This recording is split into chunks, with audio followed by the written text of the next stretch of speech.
Cervical cancer కోసం screening కోసం హాస్పిటల్కి వెళ్ళాము. మాకు అక్కడ 3 టెస్టులు చెప్పారు. ఒక్కొక్కటి ఒక్కొక్క కాస్ట్ అండ్ ఒక్కొక్కటి ఒక్కొక్క డ్యూరేషన్. ఏది చేయించుకోవాలి. సో మీకు సర్వైకల్ క్యాన్సర్ స్క్రీనింగ్ కోసం 3 రకాల టెస్టులు ఉంటాయి అవైలబిలిటీలో. హెచ్పివి డిఎన్ఏ టెస్టింగ్ అంటారు, లేదంటే ప్యాప్స్మియర్ అంటారు, లేదంటే కో టెస్టింగ్ అంటారు. దీంట్లో కూడా కన్వెన్షనల్ ప్యాప్స్మియర్ అన్నిటికంటే చీపెస్ట్, కాస్ట్ తక్కువ.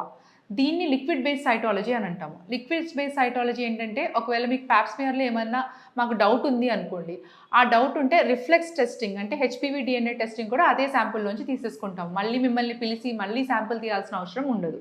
So liquid based cytology conventional pap smear కంటే కొంచెం కాస్ట్లీ. దాని తర్వాత మీకు డైరెక్ట్గా హెచ్పివి టెస్టింగ్. హెచ్పివి టెస్టింగ్ ఇప్పుడున్న రీసెంట్ గైడ్లైన్స్ ప్రకారం అన్ని క్యాన్సర్ స్క్రీనింగ్స్కి ఫస్ట్ ప్రయారిటీ హెచ్పివి టెస్టింగ్ చేయించాలంటారు.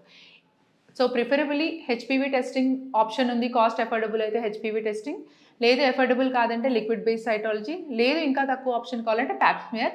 కానీ ఏదో ఒకటి అనేది మస్ట్.